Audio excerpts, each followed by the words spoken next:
The first thing he felt was cold. Not the mountain cold that bites clean, but the kind that settles in old bones and refuses to leave. Josiah Brennan sat in his chair by the fire, 74 years of living etched into weathered hands. Snow fell thick beyond the window. Winter 1903 had come hard to the Texas hills. His grandson Daniel, 16 and restless with youth, sat cross-legged on the bearskin rug. The firelight painted shadows across walls that had stood 25 years since the burning. "You see this scar, boy?" Josiah traced fingers along his left arm, where tissue had healed rough from shoulder to elbow. "This is where everything I thought I knew about courage got burned away in a single afternoon." Daniel leaned forward. "Was it the war, grandfather?" Josiah shook his head. "No, war only taught me about killing. This scar taught me about living." He opened his leather journal, revealing pages yellowed with time. A sketch emerged, drawn in charcoal, a woman's face. Strong cheekbones, gray-blue eyes that stared straight ahead with determination that didn't ask permission. Black fabric draped around her head, the habit of a nun. "This woman saved my life, burned down everything I'd built, and I never knew her real name." Daniel frowned. "Why didn't you ask?" "I did ask. She told me a name. But 25 years later, I discovered it wasn't the name she was born with. She died to her old life before I found her bleeding in the rocks. Her real name, the one given at birth, I only learned by accident, carved on a grave marker 200 miles from Tascosa." Silence filled the room except for wind-rattling shutters. "This story isn't about a man saving a woman," Josiah continued. "It's about how sometimes the person you save ends up saving you. And sometimes you never get to say thank you because you don't know who they really were until it's too late." He picked up a faded photograph. Two figures stood before a church, both looking stern and strong. Behind them, the rebuilt stone walls of St. Michael's Mission. It started in September 1878, 3 years after the panic crashed half the banks in the country, 13 years after the war ended, and I buried everyone I loved. Daniel waited. It started with blood on limestone and a woman who refused to die quiet. September 1878, Texas, hill country. Dawn broke over the hidden valley at 5:15. Josiah woke without a clock, judging light through instinct honed across 49 years. His cabin sat tucked into a fold of land, accessible only through a narrow canyon pass, 20 feet by 16. Cedar logs chinked with mud and moss. River stone chimney. Everything constructed with precision by a man who had nothing but time.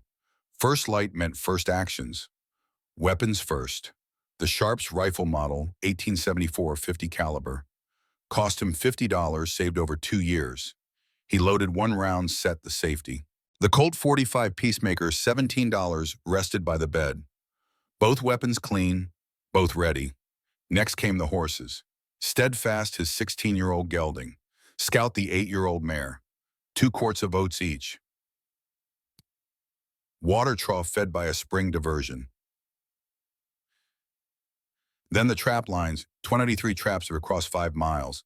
Beaver, fox, mountain lion. Man, checking them all meant a full morning's work. But this morning felt different. Josiah paused at the door, looking east toward the ridge, where Catherine and Rachel lay buried beneath a cairn of stones he'd stacked 13 years ago. Some mornings, the weight of that ridge pressed down like a physical thing. Other mornings, it was just landscape. This morning, it felt like warning. The air sat wrong, birds too quiet. Steadfast stood with ears pinned back, nostrils flaring. Scouts circled the far side of the corral. Nervous energy turned to fear. Josiah had learned to trust animal instinct over human judgment. Animals didn't lie to themselves about danger. He grabbed the Sharps and headed north toward Devil's Ridge. If something had spooked the horses, it came from that direction. The walk took 30 minutes. Josiah moved quiet, a habit from the war. He read the ground like text. Then different tracks. Horse prints. Single animal running, hard hooves digging deep from panic. Blood spots on pale limestone. Bright red. Fresh. Broken brush at head height. Fabric scrap caught on a mesquite thorn.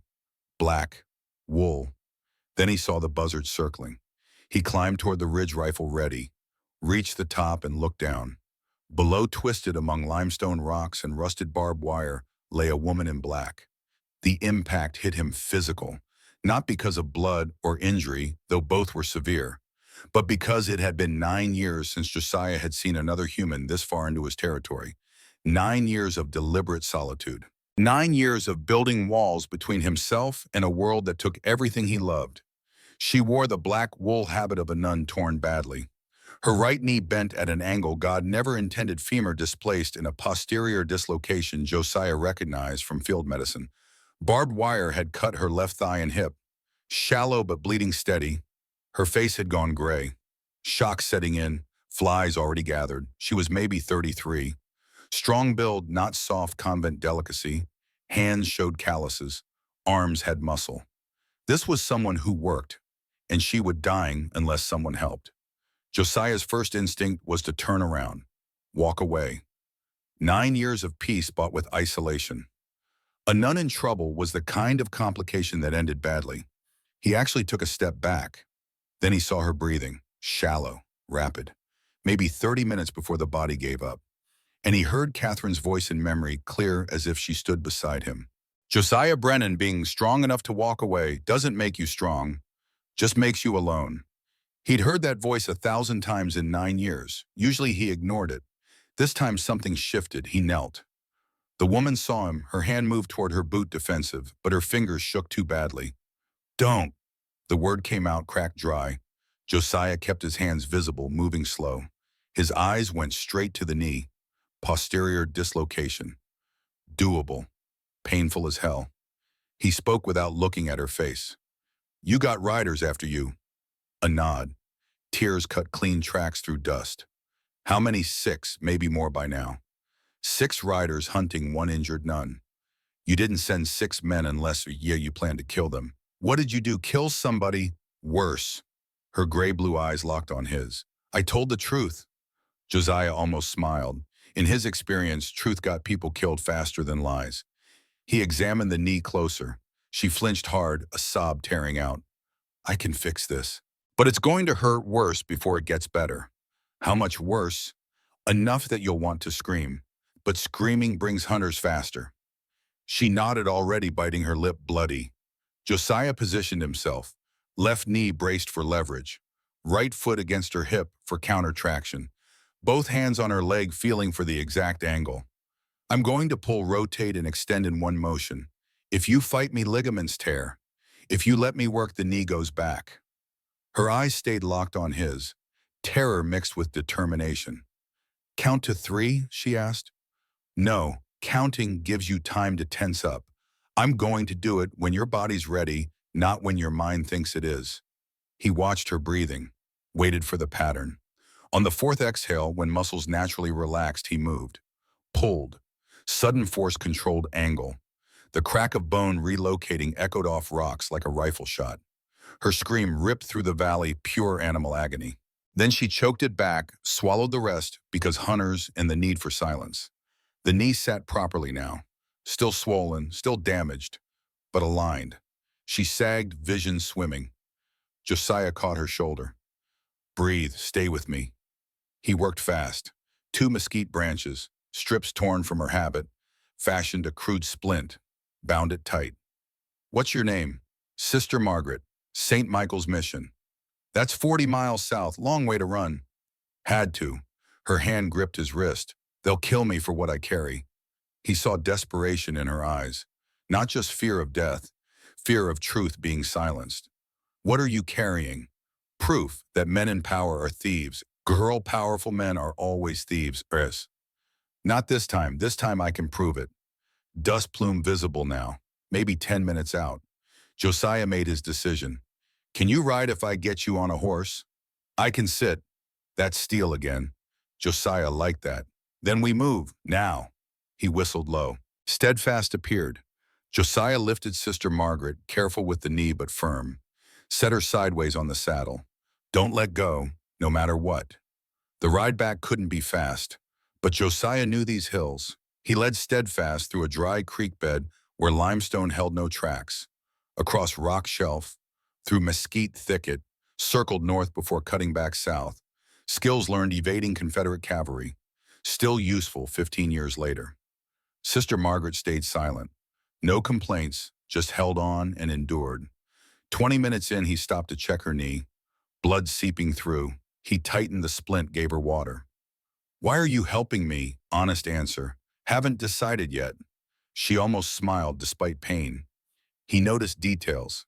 Calluses on her index finger and thumb from extensive writing. Small, fresh cut on her palm. Boots, good quality, recently oiled. Under the torn habit, practical riding clothes. You planned this escape for a while. 3 days. They almost caught me twice before today. Who's they? Sheriff and cattle baron's men. Together. Josiah's jaw tightened. When law and outlaws worked together, honest people had nowhere to run. 5 minutes later, Sister Margaret nearly fainted. Fever starting. Josiah caught her. 2 miles. Can you make it? Have to. The canyon opened into Josiah's valley. Cabin solid. Small corral. Smokehouse. Everything built with care. Sister Margaret exhaled long. You live alone here? 9 years. But as they approached, he saw something wrong. Cabin door ajar. He never left it open. Second horse tied at the rail. Owen Walsh's horse. Smoke from chimney. Owen's saddlebags on the porch. Josiah reined up 50 yards out. Hand moved to rifle. What's wrong? Friends here, 2 weeks early. Don't know why yet. Owen Walsh stepped out. Smiled too bright. Josiah didn't expect company. Josiah read the tells. Shoulders too tight. Smile didn't reach eyes. Hands trembling. Horse lathered. Coat dusty like he'd fallen. Owen's eyes wouldn't meet his directly. Guilt or fear. Owen's gaze went to Sister Margaret. Who's she? Found her hurt. Needs rest. Josiah dismounted, helped Sister Margaret down. Owen moved to help. Josiah waved him off. Got her. Small moment. Message clear. Don't trust you yet. Inside, Josiah settled Sister Margaret on the bed. Owen hovered. Should I fetch a doctor? No. Sister Margaret's voice sharp. No one can know I'm here. Owen fidgeted. Unusual. He pulled out a cigarette, lit it with shaking hands. I could ride out. Keep watch. No need, Josiah said. Sister Margaret struggled with her boot. Josiah helped. She loosened the heel, revealing a hollow carved inside. She pulled out an oilcloth packet, wrapped tight, handed it to Josiah with reverence and fear. This is why. He unwrapped it. 23 pages of careful handwriting.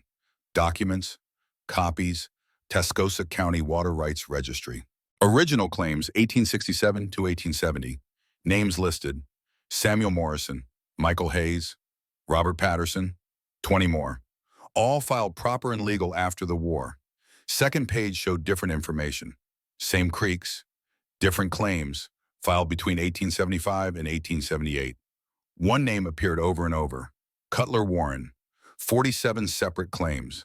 The pattern became clear. Original claim filed properly. Then years later, Cutler filed a counterclaim with an earlier date. Backdated documents. Forged signatures. Priority doctrine, Josiah muttered. Water rights go to whoever filed first. Sister Margaret nodded, even though his documents are fake. Owen leaned close, reading, too interested. Where'd you get these? Copied them. Over 6 months, from county clerk's office. Who else knows? Just me, and whoever noticed the pages disturbed. Owen's hands shook harder. My brother was Michael Hayes. Sister Margaret pointed to a name. He fought Cutler's claim in court. Lost. Decided to dig a deeper well himself. August heat, 1875, went down 50 feet when the walls collapsed. Her voice cracked. Took 3 days to find his body. His wife, Sarah, couldn't keep the ranch. Sold everything for $50 in a side of beef. That winter, 2 of their children died from fever. Sarah died the following spring. She looked at Josiah. I have 17 orphans at St. Michael's Mission. Cutler filed a claim on our water 3 weeks ago. If I don't stop him, those children scatter like Michael's family. I won't let that happen. Josiah studied her, saw grief that mirrored his own. So you stole county records. Copied them. Truth isn't property. He almost smiled. Tell that to men who own the judges. Josiah stepped onto the porch. Owen followed, lighting another cigarette. That's dangerous cargo, Owen said. Dangerous for who? For you. Warren Cutler owns half the panhandle. Josiah studied Owen carefully. Why are you here 2 weeks early? Beat too long before answer. Heard rumors. Riders looking for a woman? Thought I'd warn you. Lie. Josiah knew it in his gut. Appreciate the warning. You should head back before dark. Could stay. Help watch. No need. Owen gathered his things, rode toward the canyon entrance, stopped, turned, looked back too long, then rode south, toward Tascosa, toward Cutler's men. Josiah's jaw tightened. He'd been betrayed before, knew the signs. Sister Margaret appeared in the doorway. He'll tell them, won't he? Josiah watched the dust trail disappear. Yeah, he will. Why? Because scared men do scared things, and Owen Walsh is scared of something powerful enough to override 10 years of friendship. What do we do, Brian? We prepare. They'll come tonight. The afternoon passed in tense preparation. Weapons cleaned and loaded. Sister Margaret took his Spencer carbine with familiar ease. Defensive positions established. Documents hidden in 3 locations. Then they waited. Night fell, no moon, stars bright and cold. Josiah heard them 10 minutes before arrival. 8 horses, moving slow, trying for quiet, but failing. He woke Sister Margaret. Company, bad kind. Before they could escape, a voice called from darkness. Josiah Blackwood, you home. Josiah stepped onto the porch. Rifle ready. Sheriff Clayton Ward sat his horse at the canyon entrance. Lantern light showed a worn badge, tired eyes. Behind him, 7 men. Evening, Clay. Long ride for a social call. Clay attempted a smile. Looking for someone. Woman. Lots of land, lots of might-haves. Then Warren Cutler rode forward. Clean coat despite the ride. Cold gray eyes studied Josiah. Let's not waste time, Blackwood. We know she's here. Who says reliable source? Cutler glanced at a deputy. The man dismounted, picked up something from the ground. Yellow cloth, matched Sister Margaret's torn habit. Cutler held it up. Funny thing, this matches cloth found near a dead man yesterday. County clerk. Throat cut. That's a lie. Is it sheriff has 3 witnesses who placed the nun at the scene? Sister Margaret appeared in the doorway. I didn't kill anyone. Then why run? Because you would have killed me before the truth came out. Sheriff Clay stepped forward. Ma'am, we just need to ask questions. Take you to town. Your questions would end with me disappearing, just like Perth. Silence fell. Perth's name meant something. Cutler's patience thinned. Inspector Perth left town voluntarily. Liar. You killed him because he found the same fraud I did. This was the moment, the choice point. 9 years of isolation met a woman carrying truth. Josiah could step aside, return to safety. But he saw Sister Margaret's face, heard her words. 17 orphans. Thought of Rachel, of Catherine's voice. Being strong enough to walk away doesn't make you strong. He stepped between them and Sister Margaret. She stays. Clay's jaw tightened. Don't make this harder, Josiah. Already hard. You brought 7 guns to ask questions. Cutler's mask slipped. Give us the woman and we'll leave your hovel intact. Your word, like the word you gave Michael Hayes. I stole nothing. I filed legal claims. With forged documents. Prove it. Already have. Sister Margaret copied your entire fraud. That landed. Cutler's composure cracked. Last chance, Blackwood. Same to you. Ride out now. A deputy's hand twitched toward his gun. Josiah fired first. Warning shot past the man's head. Chaos erupted. Josiah worked the bolt. Second shot. Deputy's shoulder. Non-fatal but disabling. Sister Margaret fired from the doorway. Warning shot. Return fire came fast. Windows shattered. Bullets punched through walls. Josiah tackled Sister Margaret inside. Slammed the door. Dropped the heavy bar. Sheriff Clay's voice. Cease fire. Cutler called through the window. You can't win this, Blackwood. Don't need to win, just need to wait you out. But then the smell hit. Smoke. From outside, 2 men with torches. Barn caught. Scout screamed inside, then smokehouse. Then corral. Sister Margaret. They're burning everything. Then he saw him, Owen Walsh, walking openly among Cutler's men, carrying a torch. Heart sank. Owen stopped, wouldn't meet his eyes. Sorry, Josiah, I had debts. They said they'd kill Kathleen and Patrick if I didn't help. Cutler's laugh. Your friend told us everything, Blackwood. Where you live, how to approach, even drew us a map. The betrayal hit worse than bullets. 10 years of friendship, gone. Sister Margaret's hand on his arm. I'm sorry. Josiah shook his head. Not your fault. Fear makes men weak.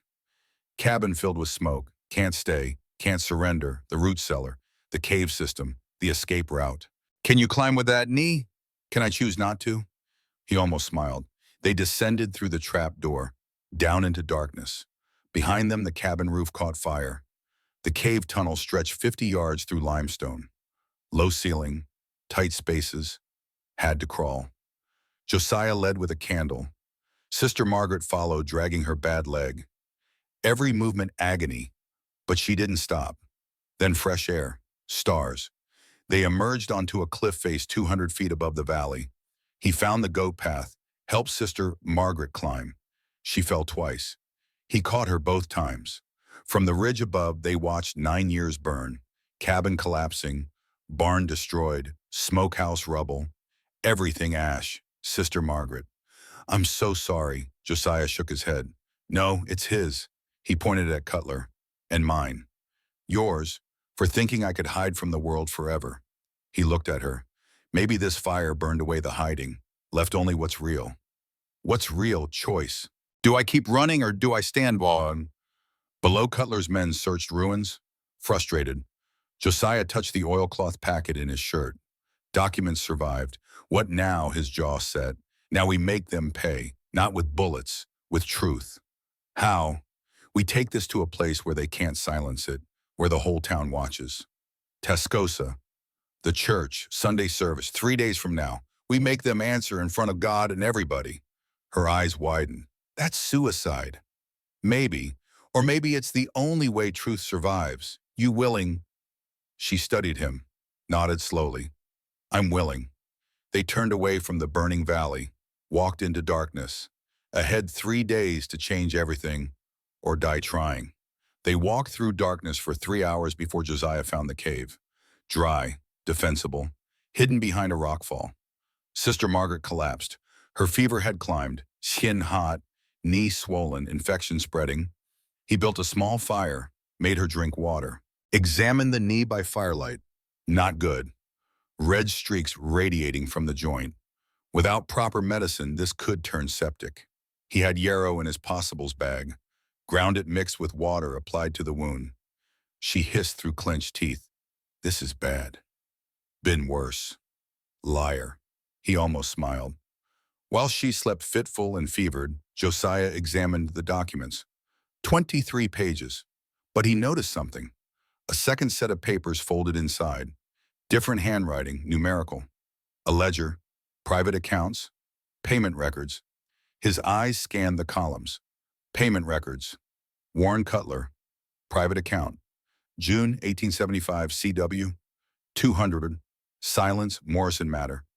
August 1875 CW, 150, Delayed Hayes Investigation, October 1875. Judge H.T., $500, favorable ruling Patterson case, on and on. 47 entries. CW appeared 17 times. Clayton Ward, the sheriff, but the final page made his blood run cold. April 1878, TMP Railroad, preliminary survey, $5,000 received June 1878. TMP Railroad, water rights acquisition, $12,000 received September 1878. TMP Railroad, total buyout upon completion, $200,000 contracted Texas and Pacific Railroad, building track west, needing water access, and Warren Cutler systematically acquiring every water right to sell to them for $200,000. This wasn't just local corruption. This was corporate land theft. Sister Margaret stirred, opened fever-bright eyes. You found the ledger. Railroad money, $200,000. That's why Perth had to die. Who was Perth? Federal Land Office inspector, investigating water rights irregularities. Spent 3 days in Tascosa, then disappeared. When on 3 weeks ago, they said he left voluntarily, but his horse was still at the livery. How'd you get this ledger? Cutler keeps it in his office safe. I cleaned that office for 6 months, memorized the combination. One night when he was away, I copied everything. Risky, necessary, 17 children, Josiah. He watched her slip back into fevered sleep. Dawn came gray and cold. Sister Margaret's fever broke, leaving her weak but clear-headed. How far to Tascosa? 25 miles direct. How long with my knee? 3 days if you can walk. She tried. Managed 10 steps before the knee buckled. Josiah caught her. Can't put weight on it yet. Then how do we get there? There's someone I trust. Father Edmund Shaw, parish priest. Knew me before Catherine died. You trust him? Josiah thought about Father Edmund. Annual visits for 9 years. Never pushed, never judged. Yeah, I trust him. How do we reach him? He makes house calls. Tuesdays he rides to the McKenna Ranch. We can intercept him there. Sister Margaret looked at him. Why are you doing this? Really, you could have left me. Could have run after the fire. Josiah was quiet for a long time. Had a daughter, Rachel. She lived 3 days. Wife Catherine died, bringing her into the world. Happened at a temporary camp while I was finishing my army term. Got there 2 days after they'd buried them both. Old pain still sharp. Blamed God, blamed myself, spent 13 years carrying that weight like punishment. He looked at the documents. You said 17 orphans need water to survive. Those kids need someone to stand up. And maybe Rachel's 3 days meant something if they led to this moment. To me being here. To me being able to save children she never got to grow up with. Sister Margaret's eyes filled. That's a hard faith to carry. Only kind I got left. But it'll do. They rested through the heat. Josiah went out once to check for pursuit. Found tracks, but the riders had missed the cave. He returned with wild onions and a rabbit. Made weak soup. Sister Margaret ate slow. Tell me about her, Catherine. No one had asked in 13 years. Met her in '63. She was nursing at a field hospital. I came in with a shoulder wound. She made me stay 3 days. Said the wound needed watching. Small smile. Wound was fine. She just wanted to talk. She sounds remarkable. She was. Got pregnant in '64. Labor lasted 2 days. Catherine bled too much. Baby was breech. By the time they got Rachel turned and out, Catherine was gone. Rachel followed 3 days later. Just stopped breathing. Silence except for fire crackling. I was on a scouting mission 40 miles away. Telegram caught up 3 days after they'd buried them. Never got to say goodbye. Sister Margaret reached out, touched his hand. I'm sorry. Long time ago. Doesn't make it hurt less. No, it doesn't. They ate in silence. Then Sister Margaret spoke. My turn. Only if you want. After Michael's family died, I had nothing. I was nursing in El Paso. Then I got word about a mission that needed help. St. Michael's. Place that took in children nobody else wanted. Seemed like if I couldn't save Michael's children, maybe I could save others. She looked at her hands. Took my vows seriously. But there's something I haven't told you. Here it came. My name isn't Margaret, it's Catherine. Catherine Margaret Hayes. But I never used Catherine. Haven't since I took the habit. Too many memories. Sister Margaret felt like a new person. The revelation landed soft but significant. Catherine. Like his Catherine. Why tell me now? Because if we die in 3 days, someone should know who I really was. And because you shared your Catherine. Felt right to share mine. Who was your Catherine named after? My mother, Catherine Ann Hayes, died when I was 12. Fever. Josiah understood. Does Father Edmund know your real name? He knows I changed it, doesn't know why. They rested another hour, then began the journey toward the McKenna Ranch. Josiah fashioned a carry using his coat and 2 branches. Sister Catherine sat in it with her bad leg extended. Slow going, but steady. By late afternoon, they reached a ridgeline overlooking the McKenna Ranch. Father Edmund should pass through around 4. They didn't have to wait long. A single rider appeared. Black coat, white collar. Father Edmund Shaw, 69 years old. Josiah moved down the slope, positioned himself where the trail narrowed. The priest saw them from 50 yards, reined up. Then recognition dawned. Josiah Brennan. Hello, Edmund. Edmund dismounted quick, took in the scene. Are you in trouble or bringing it? Both. Edmund nodded. Best we talk somewhere private. Sarah McKenna will give us shelter. Within an hour, they sat in the McKenna's barn. Sarah examined Sister Catherine's knee, while Father Edmund listened to Josiah explain everything. When Josiah finished, Edmund sat quiet. You're asking me to facilitate something that will likely get you both killed in the house of God on the Sabbath. Yeah, Edmund looked at Sister Catherine. You're part of this willingly. I started this, Father. The priest pulled out a small leather Bible. Josiah recognized it. Catherine's Bible. The one with her handwriting in the margins. Edmund opened to a marked page. Your wife marked this passage 3 days before she died. He read aloud. Greater love hath no man than this, that a man lay down his life for his friends. Looked up. Catherine underlined life twice. Wrote in the margin, life means more than breathing. It means standing when sitting is easier. He handed the Bible to Josiah. I've been waiting 9 years for you to stand up. Looks like you finally have. So you'll help. I'll do more than help. I'll organize it. Warren Cutler has corrupted my town for too long. You're giving me proof. Yes, I'll help. Sarah McKenna returned with medical supplies. Examined Sister Catherine's knee. Needs a doctor, but this will do until Sunday. Father Edmund laid out details. Sunday service starts at 10. Whole town attends. Even Cutler. There's more you need to know about Clayton, Sister Catherine said. She explained the ledger. About 5 years ago, Sheriff Ward shot a man in self-defense. Drunk named Pete Morgan pulled a knife. Clay fired, but the bullet passed through Pete and killed a bystander. 21-year-old David Cole.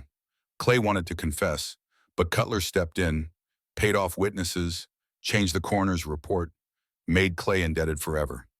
Cutler's been using that debt for 5 years, Sister Catherine continued.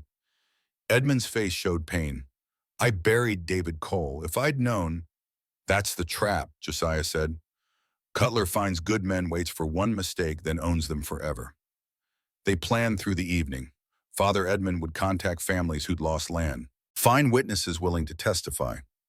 Cutler will try to kill you before Sunday, Edmund warned. Where will you hide? Sarah McKenna spoke up. I have a root cellar, hidden entrance. You could stay there. Too dangerous for you.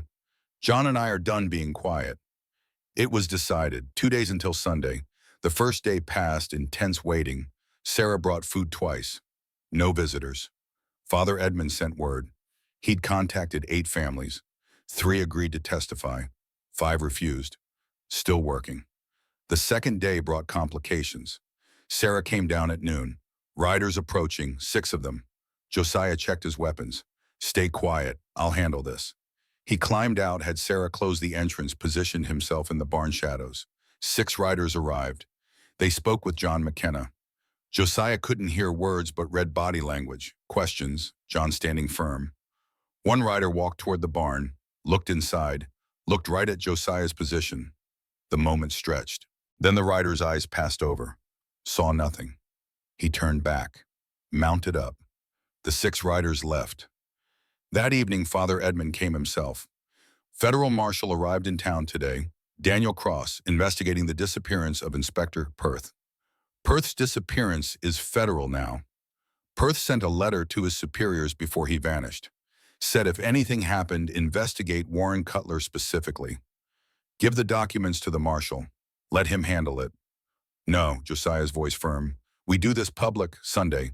Force everyone's hand at once. Edmund nodded. The marshal will be at service. I invited him personally. Plan solidified. Father Edmund would position trusted men around the church. Marshal Cross would attend. Sister Catherine would present documents. Witnesses would testify. Saturday night. 1 day left. Josiah couldn't sleep. Thought about Catherine. About Rachel. About 9 years of hiding. Sister Catherine woke around midnight. Can't sleep either. Too much thinking. About whether I'm doing this for the right reasons or just trying to make dead people matter. Does it make a difference? So she sat up. I've thought about that. Whether I'm doing this for the orphans or for Michael's children. Whether it's justice or revenge. What did you decide? That maybe it's both, and maybe that's okay. Maybe God uses our pain to push us toward things we wouldn't do otherwise. That's a generous reading of tragedy. You have a better one. Josiah didn't. Tomorrow we might die. Yes. You're not scared. terrified, but more scared of living and knowing I didn't try. Josiah thought about that. Catherine used to say courage isn't the absence of fear. It's fear walking forward anyway. Your Catherine was wise. Both our Catherines were. They sat in comfortable silence, two broken people finding strange wholeness in shared purpose. Dawn came. Sunday, Sarah brought clean clothes. A suit for Josiah, a clean habit for Sister Catherine. They dressed. Ready? No, but we're going anyway. Father Edmund arrived with a wagon. 3 men sat in back. Farmers, armed with hunting rifles. Meet your escort. These men agreed to make sure you reach the church alive.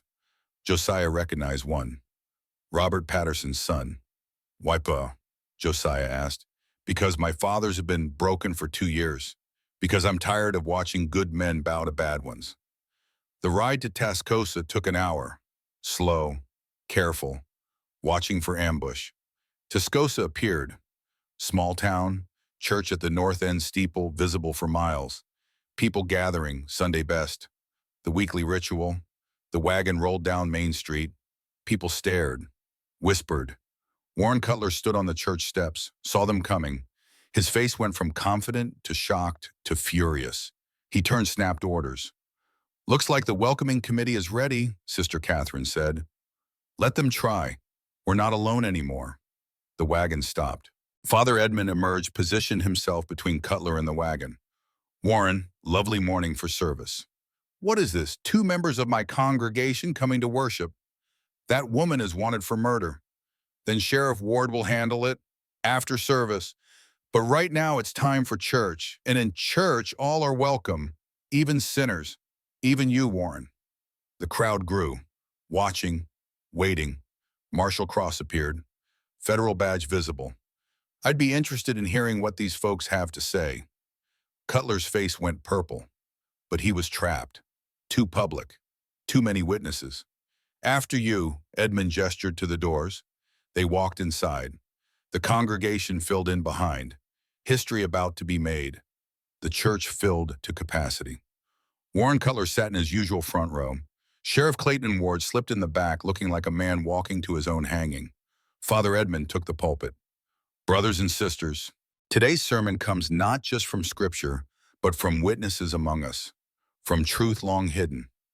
Remember the words of John, and ye shall know the truth, and the truth shall make you free. He stepped aside, gestured to Sister Catherine. She stood, limping to the front on Josiah's arm, faced the congregation with the documents in her hands. My name is Catherine Margaret Hayes. I'm called Sister Margaret at St. Michael's Mission. And I'm here to tell you how Warren Cutler stole water rights from 31 families, murdered a federal inspector, and planned to sell this entire region to the railroad for $200,000. The church erupted. An explosion came from outside.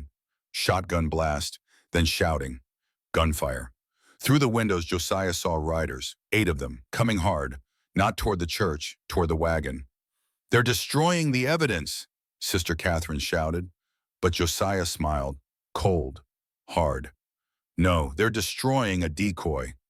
He pulled identical oilcloth packets from inside his coat. Real documents are here. He handed one to Marshal Cross, one to Father Edmund. And I buried a 3rd set outside town yesterday. They can't destroy them all. Warren Cutler stood, pulled a gun, pointed it at Sister Catherine. Enough of this. You won't take my future. Marshal Cross drew faster. Drop it, Cutler. It's over. It's not over until I say it is. Then Sheriff Clayton Ward spoke from the back. Warren, put the gun down. Cutler spun. Stay out of this, Clayton. You work for me. No, Clay's voice shook but held firm. I worked for guilt, for fear. But I'm done. I'm done being your creature. He walked down the aisle, badge in hand, set it on the altar. 5 years ago, I killed a boy by accident. David Cole, 21 years old, innocent. Warren Cutler covered it up, used it to own me. The congregation gasped. I've helped him file fraudulent claims. Looked the other way while good people suffered. Let a federal inspector die rather than speak up. Tears on his face. I let Warren Cutler corrupt everything this badge should stand for. He turned to the congregation. to David Cole's mother sitting 3 rows back. Mrs. Cole, I killed your son. It was an accident, but it was my bullet. I'm so sorry. I'm ready to face whatever punishment the law demands. Silence. Complete. Then Mrs. Cole stood, walked to Clayton Ward, and slapped him across the face. Hard. 5 years I mourned my boy, thinking he died from a drunk's knife. 5 years you let me live with a lie. Clay took the blow. I know. But at least now I know the truth. At least now my David's death means something. She looked at Cutler. You're the real killer here. You took my son's death and used it to build your empire. Cutler's gun hand trembled. This is insane. I built this town. I brought prosperity. You made it from stolen land and broken families, Father Edmund said. From children orphaned and parents destroyed. That's not prosperity. That's damnation. Marshal Cross stepped forward. Warren Cutler, I'm placing you under arrest for fraud, conspiracy, and suspicion of murder in the death of Federal Inspector Samuel Perth. You can't prove I killed Perth. You have no body. Actually, a new voice called from the back. Owen Walsh stood in the doorway, battered, bloody, barely standing. I can tell you where Perth's body is buried. I helped dig the grave. Josiah's breath caught. Owen, still alive. Owen stumbled forward. 3 weeks ago, Cutler had his foreman shoot Inspector Perth, buried him in the arroyo north of town. I was there. I watched. I helped because I was scared, because Cutler threatened my family. He fell to his knees. But I'm done being scared. Perth deserves justice. Cutler snapped, raised the gun, fired at Owen. The shot went wide because Josiah tackled Cutler. They went down hard. The gun skittered across the floor. Cutler fought, desperate, but Josiah had 9 years of mountain living in his muscles and 13 years of rage in his heart. He pinned Cutler until Marshal Cross arrived with shackles. It's over, Warren. It's finally over. They hauled Cutler outside. The town followed, watched as the cattle baron got loaded into a wagon. Bound, defeated, Sister Catherine found Owen, knelt beside him. You came back. Had to. Told Kathleen and Patrick what I'd done. Patrick looked at me and said, then stop being a coward, Dad. So here I am. You're bleeding. Got shot yesterday trying to warn you. Cutler's men found me. Left me for dead. Josiah knelt beside them. You tried to warn us. Best I could do. Owen coughed blood. Is this redemption or just too late? It's both, Josiah said, and it counts. Owen smiled, then his eyes closed. He died there in the church doorway. Died trying to be brave at the end. Sister Catherine whispered last rites while Josiah sat back. Exhausted, relieved, Father Edmund found him. You did it. We did it. All of us. Together. The trial began October 15th, 1878 in Austin, 200 miles from Tascosa. Josiah sat in the gallery watching justice grind forward. Sister Catherine beside him, knee healing with only a slight limp. The prosecution called Robert Patterson first. His hands shook, but he spoke. In the 1876, I filed a proper claim for spring draw water rights. Then Warren Cutler filed a counterclaim dated 2 years earlier. I knew it was a lie. His name wasn't in the original records. What happened when you challenged it? Judge ruled in Cutler's favor. Money talked. Truth walked. What happened after? My barn burned. 3 horses burned alive. Next day, one of Cutler's men visited. Said accidents happen to people who don't know when to quit. 8 more witnesses followed, each with the same story. On the 4th day, Marshal Daniel Cross took the stand. Perth arrived on August 20th, began reviewing county records. On August 23rd, he sent a telegram stating he'd found evidence of systematic fraud, planned to confront Warren Cutler the following day. And then he disappeared. His belongings remained, his horse at the livery, but Perth himself gone. Cross pulled out a letter. This was found in Perth's room. It reads, if anything happens to me, investigate Warren Cutler. Railroad interests involved. Based on information from Owen Walsh before his death, I obtained a warrant. On October 1st, we exhumed remains identified as Samuel Perth. Cause of death, gunshot to the back of the head, execution style. Bullet matched the caliber used by Jacob Wells, Cutler's foreman. Wells has confessed, stating Cutler ordered it and paid him $500. The courtroom erupted. Sister Catherine testified on day 6, walked to the stand with quiet dignity. I worked as a cleaner at the county offices. For 6 months, I observed Warren Cutler accessing his safe. I memorized the combination 32, 14, 7. Cutler's face went white. One evening, I opened the safe, found 2 ledgers, one with water rights documentation, another with payment records. I spent 4 hours copying every page. Why? Because my brother Michael Hayes died digging a well after Warren Cutler stole his water rights. Because I had 17 orphans at my mission who would face the same fate if someone didn't stop the pattern. She walked the prosecutor through every payment, every bribe, every corrupt transaction. The final pages show payments from Texas and Pacific Railroad, total of $200,000 for complete water rights consolidation. Sheriff Clayton Ward testified on day 7, granted immunity for cooperation. 5 years ago, I accidentally killed David Cole. Warren Cutler offered to make it disappear. I believed him. Let him pay off witnesses. Changed the coroner's report. But it was a trap. Once he owned that secret, he owned me. Started small, then bigger. By the time I understood what he'd made me, it was too late. Did you know about Inspector Perth's murder? Not beforehand, but I suspected after. Asked Warren directly. He told me not to ask questions. I knew what that meant. Knew and did nothing. The jury deliberated 4 hours. Came back guilty on all counts. Warren Cutler was sentenced to death by hanging for the murder of Federal Inspector Samuel Perth. Execution set for December 1st, 1878. Appeals lasted 6 months. All denied. Warren Cutler hanged on June 3rd, 1879. Age 57. Jacob Wells hanged beside him. 2 ropes, same scaffold. Sheriff Clayton Ward received 15 years. Served 9 before parole. Spent the rest of his life working quietly on a farm. Died in 1894, age 60, reportedly at peace. The railroad deal collapsed. 31 families got their land back. St. Michael's Mission kept their water. 17 orphans survived. And Josiah Brennan learned what came after standing up. The McKennas offered him work. Josiah accepted. Spent November and December helping John repair fences.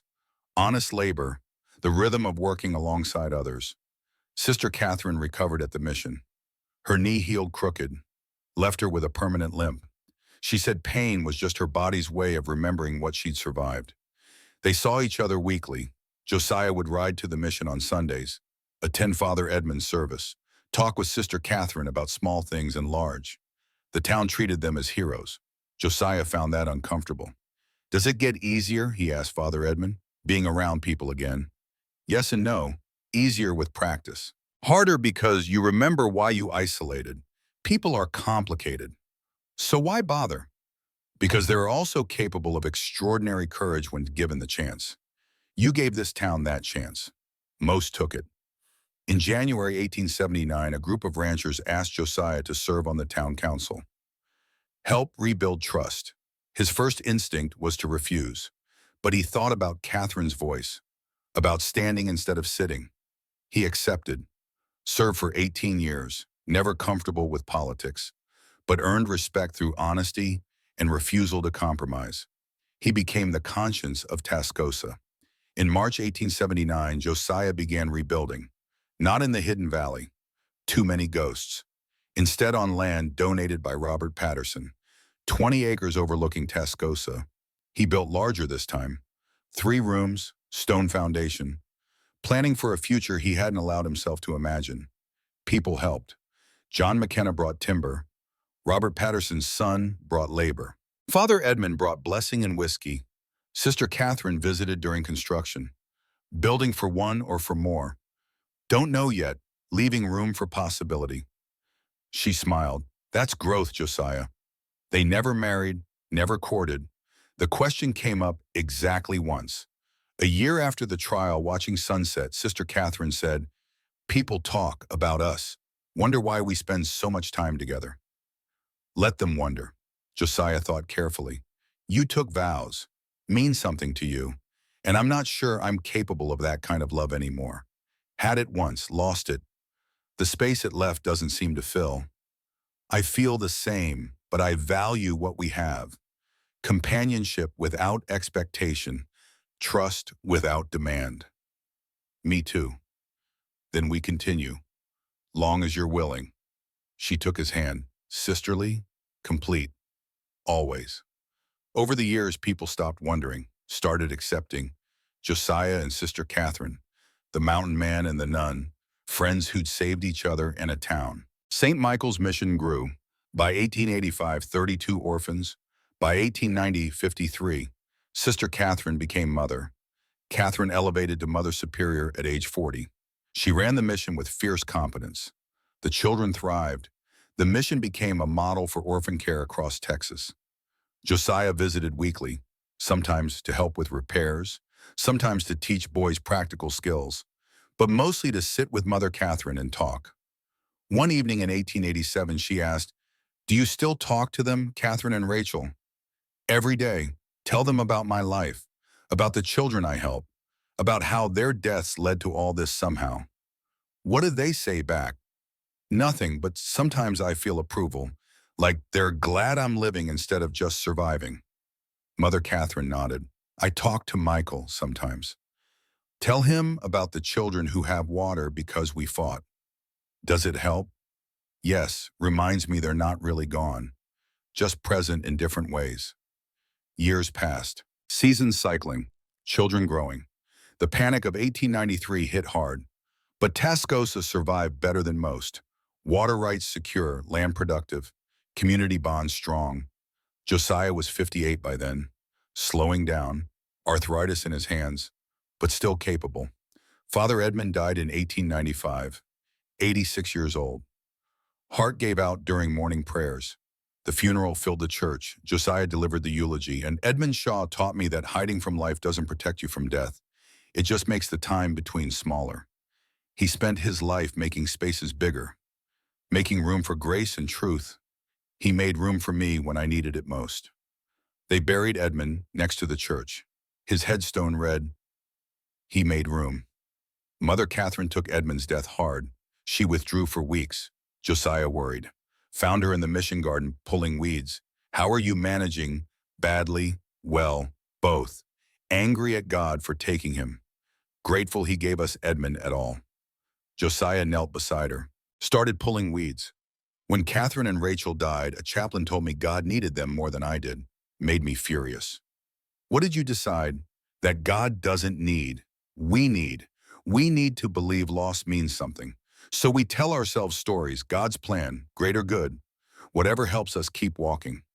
Does that make the stories false? Don't know, don't care anymore. True or false matters less than whether they help us live better. Edmund believed, lived according to belief, made the world better. That's enough truth for me. Mother Catherine stopped pulling weeds. "When did you get wise?" "I'm not wise, I'm old. There's a difference." She laughed. First time in weeks. In 1898, Josiah was 69, stepped down from the town council. His replacement was Robert Patterson's son. Good man, Josiah approved. Mother Catherine was 63, her limp worse on cold days. Sometimes needed a cane. The children called her Grandmother Catherine when they thought she couldn't hear. They sat on Josiah's porch more often. Less work, more reflection. "Ever regret it?" she asked one evening. "The path we took." "Daily and never. Regret the pain, the loss, Owen's death, your knee, but don't regret standing up. Don't regret saving those children. Don't regret finding purpose again." Me either. Strange how the worst day led to the best years. Which was the worst day? The day Michael died. Thought that was the end. Turned out to be the beginning. Of what? Of meaning, of fighting back, of meeting a stubborn mountain man who taught me courage looks like action. You had courage before we met. And you, what did I give you? A reason to stop hiding, proof that some things are worth the risk of loss. The sun dropped, stars emerged. They sat until cold drove them inside. In 1902, Mother Catherine fell ill. Pneumonia. At 67, that was serious. Josiah visited every day, sat beside her bed, read from Catherine's Bible. She recovered. Slowly. Thought I was done. Not yet. Still work to do. What work? The work of living, of showing children that age doesn't mean giving up. She smiled weakly. When did you become an optimist? I'm not. I'm a realist who knows quitting is easy. Continuing is hard. The worthwhile part. She got better, returned to the mission by spring. That same year Robert Patterson died. His son found Josiah. Father wanted you to have this. A letter in shaky handwriting. Josiah Brennan, you saved my life twice. Once when you exposed Cutler. Second, when you showed me courage isn't the absence of fear. I was broken after the barn burn. You taught me broken doesn't mean finished. Thank you, Robert Patterson. Josiah folded it careful, put it in Catherine's Bible. In 1903, winter came hard. Josiah was 74. His grandson Daniel came to stay. Josiah told him stories about the war, about Catherine and Rachel, about the night he found a nun bleeding in the rocks. Daniel asked questions adults wouldn't dare. Do you think you would have helped Sister Catherine if you knew it would cost you everything? Josiah thought long. Honestly, don't know, like to think yes, but fear's powerful. Isolation was safe. Walking toward danger took something I didn't know I had until the moment arrived. What was it, faith? Not the religious kind necessarily, but faith that something matter more than safety, that children's lives outweigh personal comfort. You believe that after everything it cost, especially now because I've seen what that choice created. 31 families with their land back, orphans with futures, a town that learned to stand up, a life that meant something. Daniel processed that. Do you miss her? Your wife and daughter. Every single day, the missing doesn't go away. It changes shape, becomes background music, always there. Does it get easier? No, but you get stronger. Learn to carry it better. Learn that love doesn't end just because life does. Is that why you helped Sister Catherine? Partly, but also because she was right there, hurt, needing help, and I could provide it. Sometimes it's that simple. Someone needs, you can help, you do. Daniel nodded. Grandfather, why don't I know her real name? And that was when Josiah told the last secret. Her name at the mission was Sister Margaret, but her birth name was Catherine Margaret Hayes. She went by Margaret because Catherine carried too many memories, reminded her of her mother who died when she was 12. So she was Catherine. Yes, my Catherine died in 1865. Her mother Catherine died in 1857. We both carried women named Catherine in our hearts, both learned to live with their absence. Did you ever call her Catherine? Once, near the end. Mother Catherine died in 1921, age 76, peaceful in her sleep. Josiah was 75 by then, too old to travel to the funeral, but he sat in his cabin and talked to her like he talked to Catherine and Rachel, told her she'd done good work, raised hundreds of children, changed thousands of lives, told her he'd missed their talks, their silences, told her thank you for saving him when he was too stubborn to know he needed saving. A week later, a package arrived, a note in Mother Catherine's handwriting. Josiah, if you're reading this, I'm gone. Good. Lived long enough. Want you to have this. With love, Catherine. Inside a photograph, Josiah and Sister Catherine standing before the rebuilt St. Michael's Mission in 1879, both looking stern, both looking strong. On the back, in her careful script, Catherine Margaret Hayes and Josiah Brennan. The day we chose to stand. September 1878. May our courage echo in every child who finds shelter here. Josiah cried, first time in decades, sat in his chair and let the tears come. Not from sadness, from gratitude, from completion. The fire burned low, snow fell outside, and Josiah Brennan told one more story to the grandson who would carry it forward. This scar, this is where courage burned away fear, where hiding burned away revealing, where death burned away creating life. Sister Catherine taught me something I'd forgotten, that the bravest thing a person can do isn't avoiding pain. It's choosing purpose despite pain. It's standing when sitting is easier. Daniel listened, would carry these words into his own life. You asked if I regret helping her. Josiah's voice grew quiet, strong.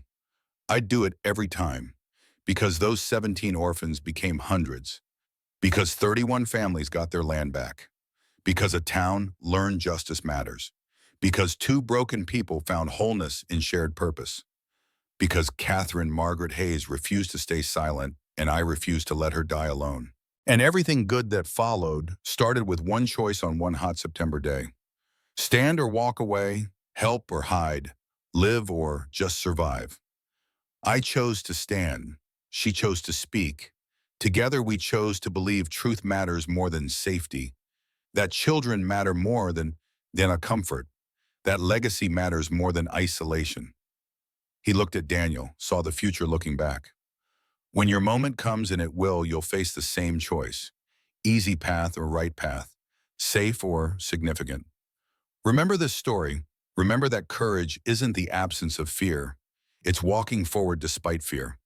Remember that broken people can still build beautiful things. That loss doesn't have to define you. That purpose can emerge from pain. Remember that a man's life is measured not by years survived, but by lives touched. Not by possessions accumulated, but by principles maintained. Not by comfort unachieved, but by courage demonstrated. Daniel nodded, understanding the weight of inheritance. Outside, snow fell heavy, covering old scars, making everything new. Inside, by the fire, an old man and a young one sat in silence, the kind that carries wisdom across generations. Josiah Brennan died 6 months later, July 1904, age 75, buried beside Father Edmund Shaw next to the church where everything had changed. His headstone read, "He stood when standing mattered." Mother Catherine Margaret Hayes, age 76, buried in the mission garden she'd tended for 45 years. Her stone read, "She spoke truth, children lived." And between them, invisible but infinite, the legacy they'd built. Hundreds of children raised, thousands of lives improved, a town transformed, a pattern of corruption broken. Daniel Blackwood became a state legislator in 1923, authored the Texas Water Rights Protection Act, comprehensive reform, federal oversight. In the legislative record, Daniel noted, "This law honors two people who taught me that justice requires courage, truth requires sacrifice, and legacy requires action." Josiah Brennan and Catherine Hayes showed me what standing up looks like. This is me standing up for the next generation. The mission operated until 1947, served over 2,000 children across 69 years. Every child learned the story of how it started, how a nun and a mountain man refused to let injustice stand. In 1950, the state of Texas erected a historical marker on Josiah's land. It reads, "Here stood the home of Josiah Brennan, mountain man and citizen." In September 1878, he sheltered Sister Catherine Hayes, whose evidence exposed systematic water rights fraud. Their courage sparked reform across Texas. Their legacy, truth spoken, justice served, lives saved. In the frame narrative, old Josiah closed his journal, looked at Daniel. That's the story. That's how a woman I didn't know changed everything I was. How standing up cost me everything I'd built, but gave me everything that mattered. What do you want me to do with this story, grandfather? I want you to remember it, carry it, and when your moment comes, when you're faced with easy versus right, safe versus significant, I want you to think about that September day, about a bleeding nun in the rocks, about a mountain man who could have walked away, about the choice that changed everything. And then I want you to choose courage, every single time, even when it can, especially when it costs, because that's how legacies are built. That's how lives matter. That's how one person's stand becomes a generation's inheritance. He smiled, tired, content, complete. Now help an old man to bed. I've talked enough for one night. Daniel helped him stand, walked him to the bedroom. I love you, grandfather. I love you too, boy. You're going to do great things. Catherine would be proud. Rachel would be proud. Both Catherines would be proud. Daniel turned down the lamp, left the old man to sleep. In the darkness, Josiah spoke once more. Quiet. Catherine, Rachel, I did my best, stood when it mattered, lived instead of just survived. Hope that was enough. Silence answered. But in that silence, peace, the kind that comes when a life fully lived reaches its natural end. Josiah Brennan closed his eyes, dreamed of mountain trails and limestone rocks, of a woman in black refusing to die quiet, of a choice that cost everything and created everything, dreamed of courage, of truth, of legacy, and rested.